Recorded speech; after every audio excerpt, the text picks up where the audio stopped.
Knee pain in young people. So, మనం ముఖ్యంగా గమనించవలసిందేంటంటే, చాలా వరకు ఈ రోజుల్లోని చిన్న వయసులోనే మోకాళ్ళ నొప్పులు అందరికీ గమనిస్తూ ఉంటాం. సో, దానికి కారణాలేంటి? దాన్ని ఎలా మనం అవాయిడ్ చేయాలనేది మాట్లాడుకుందామండి. సో, ముఖ్యంగా మనం ఈ రోజుల్లో ఉన్న లైఫ్ స్టైల్‌లో చూసినట్టయితే మనం చాలా వరకు అందరూ హౌస్ హోల్డ్ వర్క్స్ చూడడం గానీ, అలాగే ఏసీ కార్‌లో గానీ, అలాగే ఆఫీస్‌లో కూడా ఎక్కువ సేపు కూర్చోవడం వల్ల వాళ్ళ యొక్క క్వాడ్రిసెప్స్ హామ్‌స్ట్రింగ్ మజిల్స్ అంటే మోకాలు జాయింట్‌లో పైన, కింద ఉన్న కండరాలు వీక్‌నెస్ వల్ల వాళ్ళకి ఎక్కువగా ఈ నీ పెయిన్స్ అనేది మొదలవుతూ ఉంటదండి. ఎవరికైతే ఈ మోకాళ్ళ నొప్పులు మొదలవుతాయో వాళ్ళు యూజువల్‌గా చిన్నపాటి ఎక్సర్‌సైజ్ చేయడం వల్ల, అలాగే కొన్ని రకాలైన స్ట్రెంథెనింగ్ యాక్టివిటీస్ అంటే సైక్లింగ్ గానీ, వాకింగ్ గానీ, జాగింగ్ గానీ ఇవి చేయడం వల్ల ఖచ్చితంగా వాళ్ళ యొక్క మోకాళ్ళ పటిష్టతని మనం బలపరుచుకోవచ్చు.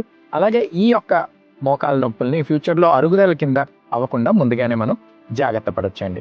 సో, ఖచ్చితంగా చిన్నపాటి ఎక్స్‌రే అలాగే డాక్టర్‌ని కన్సల్ట్ చేసి మన యొక్క మోకాళ్ళ నొప్పులు అది అరుగుదల లేక మోకాళ్ళ వీక్‌నెస్ వల్ల వచ్చిందా అనేది మనం ఖచ్చితంగా కనిపెట్టవచ్చు.